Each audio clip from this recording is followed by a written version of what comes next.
Hello and welcome to ICANN Media TV. I'm your host, Rob Hislop. Joining us today is Professor Mohamed Gamal El-Din from the University of Alberta. You're with the Environmental Engineering faculty here at the university.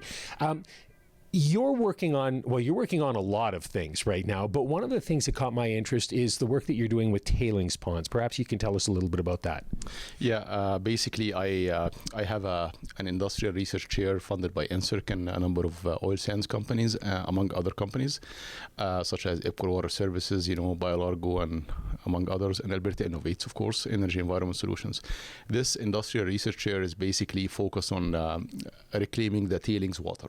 What does it mean? That we're looking at safe ways of treating, safe and economical ways, actually, of treating the water that we get from the tailings ponds in a way that it's ended up being like a safe water, non-toxic, so it could be released back to the receiving environment. So that's basically the goal of my research industrial chair. So for people who may not be as familiar with what's involved with tailings ponds, perhaps you can tell us what's in there and what it is that you're trying to get rid of. So in the tailings ponds, there are two things: the tailings and the water, right? So once the tailings settle down, which takes quite a bit of time, and I believe some other people and the companies are working on accelerating the settling or the how those tailings could be separated quickly from water, right?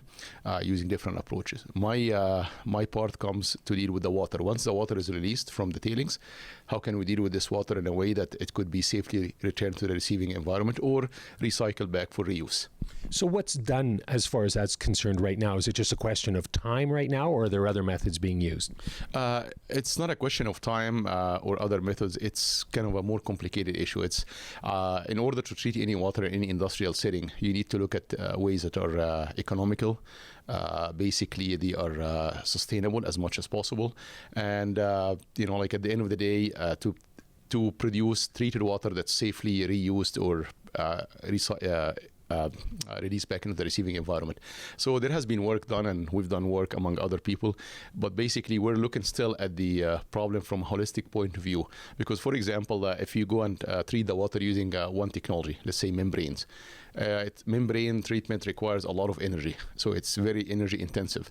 So number one, if you treat the water, it's good, but then you release other things such as the membrane residuals that you still need to treat and manage, which is a big problem, because you concentrate basically all the toxicants or the bad compounds that are in the tailings water into basically much less volume, which is called the membrane retentate or reject streams. So you need to still manage them. Plus the membranes, to run them, you need to have a lot of energy, and you need to change them quite often every few years. So it's not only energy intensive, it's very expensive. It's kind of non-economical to start with. So we're looking at other ways of treating the water using different technologies. Some of them are completely engineered. Some of them are kind of semi-engineered, means we engineered the technology, but maybe we can rely on something like maybe constructed wetlands or, using engineering approaches. Then we let the Mother Nature take care of the rest, as long as it could be done in basically safe and reasonable time frame. Okay. Right? Now, with yours, from what I've read, it sounds really simple. I'm sure there's more involved than that, but you just basically want to use the sun to try and speed up this process. This is one of the things we're testing, right? So you can actually use one of the treatment technologies called advanced oxidation and ozone treatment. You can do these treatments. These are kind of advanced treatments used for municipal wastewater treatment, for advanced treatment, for reuse, or for industrial process waters. In this case here, instead of relying on UV light, which is generated by special UV lamps that are manufactured basically nowadays, and they require, again, a lot of energy, you can rely on the sunlight.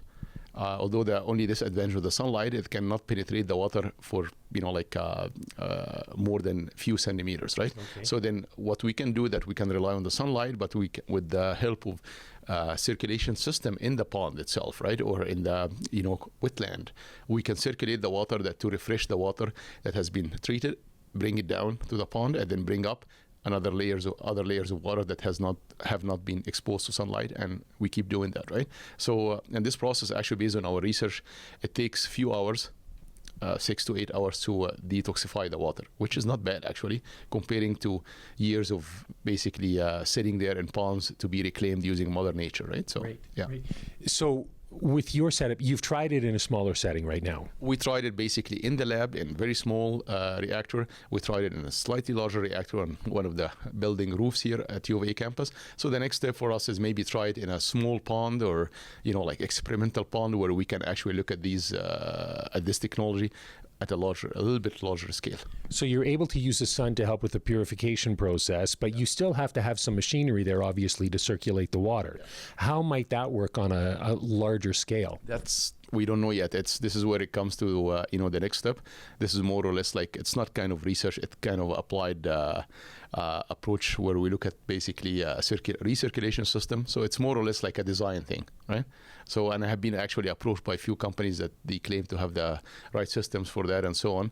But this needs to be communicated with the oil sands industry to see if one of the companies are interested, like to have a demo site or something. So that's the next step, basically. So what is the time frame now before you either find out whether this is a go or whether it's something that perhaps isn't feasible? I don't know. It depends on the companies, right? If one of the companies can spearhead this and can champion this, and say, okay, we can actually have a small experimental pond where we can, test that system, whether it is going to work or not, because the challenge will be not using the sunlight anymore. The challenge will be having an effective recirculation system that basically, and then test the water once it's been recirculated for, a few days, to see if all the water been treated or not, and is the recirculation system mixing the water in the way we want or not, and so on. So now, with Alberta being, frozen half the time, basically, how would that impact it? Your season is not that long, I would imagine. Yeah, but if there has been some experimental ponds tested by some of the oil sands companies where they let the oil sands water stay there for 15 to 25 years, where they have seen some detoxification, but it took many, many years. So if we can do that, even if the, the summer season here or spring and summer is short, if we can utilize this short season or couple seasons, let's say for a year, or, couple of years or something, and it could be done, it's still much faster than 15 to 25 years. And the other thing that, this process could work when the temperature is low, because it's independent of the temperature, the sunlight absorbance by the water and the molecules in the water. So we could actually, and there are many days in the year here in Alberta where the water is not frozen, but still quite sunny. So that's another advantage. So excellent. Mohamed, thank you so much for your time. You're welcome.